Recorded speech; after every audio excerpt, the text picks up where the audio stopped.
I'm Lisa from Digital Substation magazine. Now we are in the center of IEC 61850 Europe Conference, Exhibition and Networking Forum, held in Amsterdam. Let's go and see what's going on here. In terms of case study program and utility speaker lineup, utility experts share their experience of actual deployments of IEC 61850 standard with vendors of equipment and software. Roundtable discussions give participants the opportunity to brainstorm and problem solve with peers from across the IEC 61850 ecosystem in small groups, bring real-life challenges to the table and take away fresh new solutions to support their implementation objectives. The Solution Zone provides a focused display of IEC 61850 products and services on the market, with experts on hand to discuss any specific challenges and provide tailored advice. The Fundamentals workshop demystifies the fundamental building blocks of this complex standard and provides a comprehensive understanding of how it can be applied in a variety of scenarios. It was run by Christoph Grüne, conveyor of IEC TC57 and president of IT for Power company, focusing on implementation of IEC 61850 standard as well as its present and future perspectives. We asked him about influence of the standard of the global electrical engineering. We have 61850 substations in every continent of the world. There is of course some areas that are a little bit more advanced, where we see a broader influence, other areas where it's still a little bit picking up. I think currently probably the largest deployment of 61850 may be in South American regions as well as in Asian regions. Within the substation we will see as well more coming of the process bus with 61850.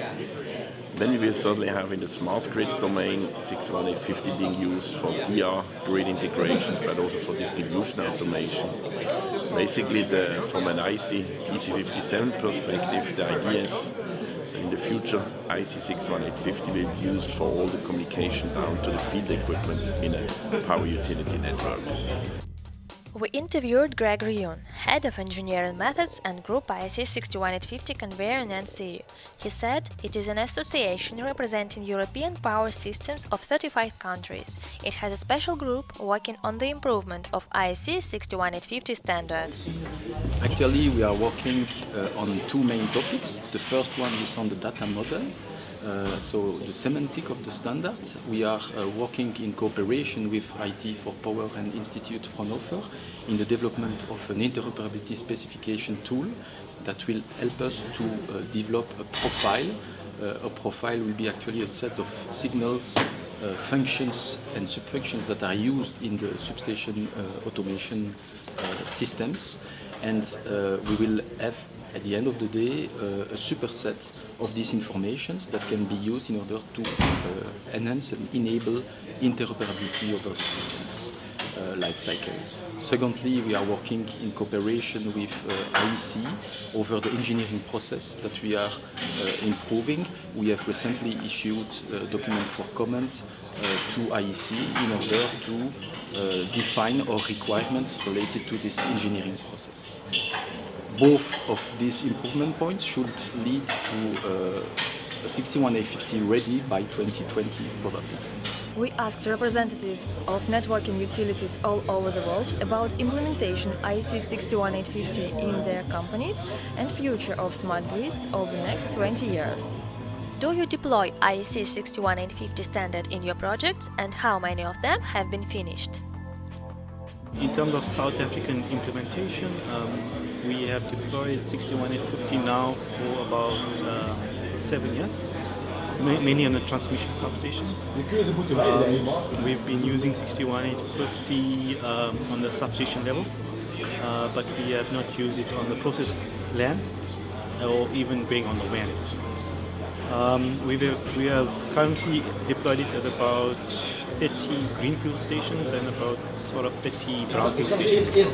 IEC 61850 is a very upcoming standard within utilities, especially in UK. And we have deployed the 61850 8-1 standard, which is a station bus, already at one of our substations.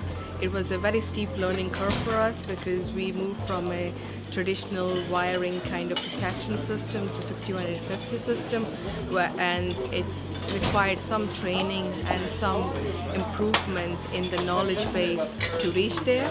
But we have successfully implemented it, and we are rolling out the station bus approach to further substations within our grid.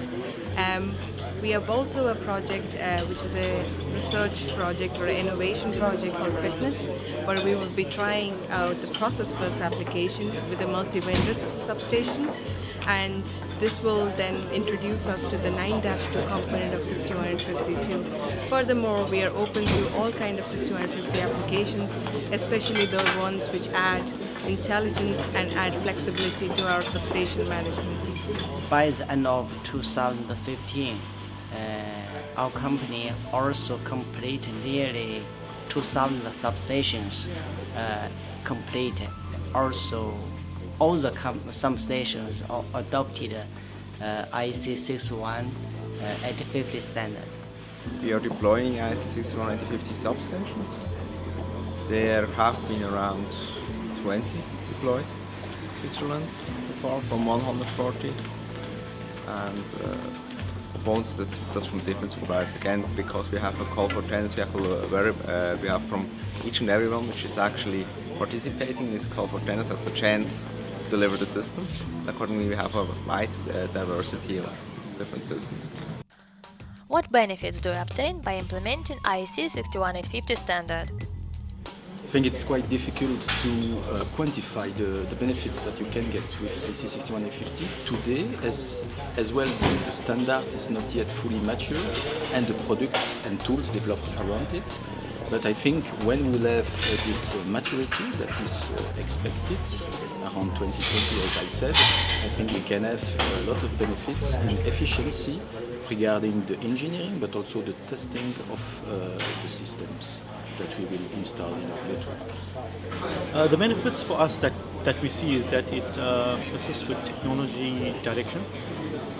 In our legacy stations, there's multiple protocols that have been implemented, and most of them are legacy protocols, which makes it difficult to get tools and skills in that regard. So technology direction in terms of standardization leads to us aligning with the global market as well. And the fact that in terms of getting smarter and aligning with technology strategies with the global market, South Africa doesn't get left behind. And it also then exposes us to be able to be multi-vendor systems, and then also to be interoperable and interchangeable with multi-vendor IDs as well. There are many types of benefits to different kinds of departments within a utility from 650. Let's start with asset management. When we have a lot of replacement programs ongoing at the moment to replace the old substation components with new substation components, or changing protection systems to adapt with the changing nature of the grid. And from that perspective, we traditionally required a lot of outages, planned outages on the network, which basically constrained the network and constrained the renewable generation. So this is becoming a challenge for us in future to actually obtain these outages in future. So from asset management perspective, actually 6150, by doing a lot of testing off-site, saves us time on site, and by doing that, we are saving the period or saving the time we require outage on site. This is a major advantage for us.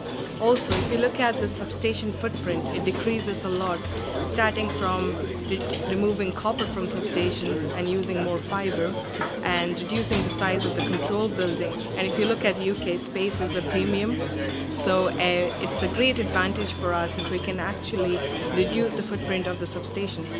And that's just from the asset-based side. If you look at civils, saves concrete, so it's environmental friendly. It has a better life cycle management program, easy to maintain, which adds to the life cycle side of things of substations, which improves the flexibility of maintenance and also flexibility of operation of substations. Third and the most important factor for us from 6150 is the intelligence. If we can add intelligence to substations, we can add better applications which can be decentralized and which can operate really fast. And this will help us manage dynamics in the network when there are events that can be automatically managed by devices in the substations. As a IEC, as an international standard, we also, I think the three aspects benefits we also get from this standard is the data model, the communication architecture, and the LCL languages. These three aspects, I think, is the benefits we from experience to get from the standard. Today it's the standard which everyone uses, so for us it's cheaper.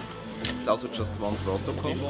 We have the advantage that we are saving money with the knowledge management because we don't need to know a lot, huge variety of different systems. Just need to know IEC 61850. That's the advantage. How do you see the future of smart grids in 20 years? I think in 20 years we probably will have much more distributed generation, so the energy flow in the network, like that we see already changing today, will probably be completely changed and different. And in order to maintain still stable situation in the grid, we will need much more communication between the different, probably at that time distributed applications that try to manage the behavior. Also quite a difficult question. We don't have a crystal ball, but I think we are working actively at NSOE together with the Distribution Association at European level, like for instance DSO for smart grids, and also the standardization bodies. We are strongly involved also in all the standardization work, and we will do all what we can to enable these smart grids of the future that will be more efficient regarding, of course, metering, but also regarding also the network functionalities like demand response and the implementation of electrical vehicle, renewables, and all the objectives that are imposed by the European Commission. Yeah, that's a difficult question because the OT technologies are a bit more difficult than IT technology because we take a lot more time to actually move. Especially in South Africa, we are a bit more conservative. So I think one of the things that we are currently looking at, which will enable smart grids in 20 years' time, is, for example, having smarter meters deployed in the grid. Smarter meters enable us to increase our visibility and also to increase the interaction with the customers, which leads to advanced demand-side management systems. In order to do that, we need to have improved telecommunication systems.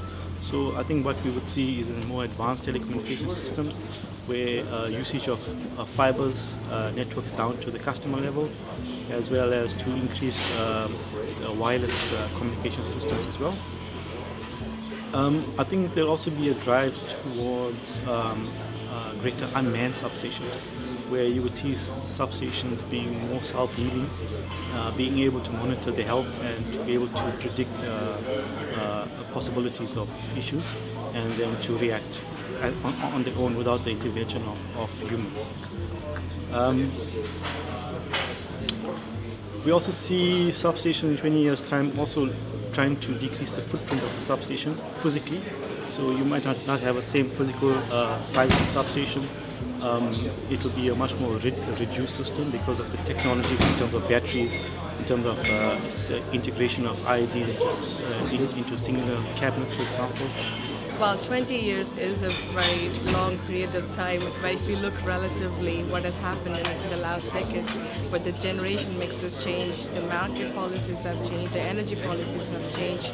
So honestly, I do not know, but I think what the role of smart grid will evolve, and first of all, what is a smart grid? A smart grid is a grid that can adapt itself faster to the changing parameters of the grid. So what is the energy policy in future? Where will the generation come from? How many interconnectors will be there? We don't know. And if our grid is flexible enough and adaptable enough to all these changes, it's a smart grid. So the faster we can reach that point, that we can add enough intelligence and adaptability to our grid, that will be a smart grid in 20 years. I think maybe 20 years is very long. It's very long. But I didn't know exactly how is the power grid is the shape in the future. I think many technologies will affect the power systems in structure. For example, the electric storage and the power electronic and so on. Just like this also affect the power system, the shape in the future. That's hard to say because in the last 25 years there was a huge development. And for 25 years before we didn't have IEC 61850, and from that point of view it will be interesting to see where it's leading. I think IEC 61850 will take over more from the communications chains. It will go up until the NCC. But again, no one can predict the future. That was the review on grid specialist experience about IEC 61850 implementation. Stay with us, the next video will be devoted to the solution zone of the conference. Exhibitors will present their companies and their IEC 61850 products and services.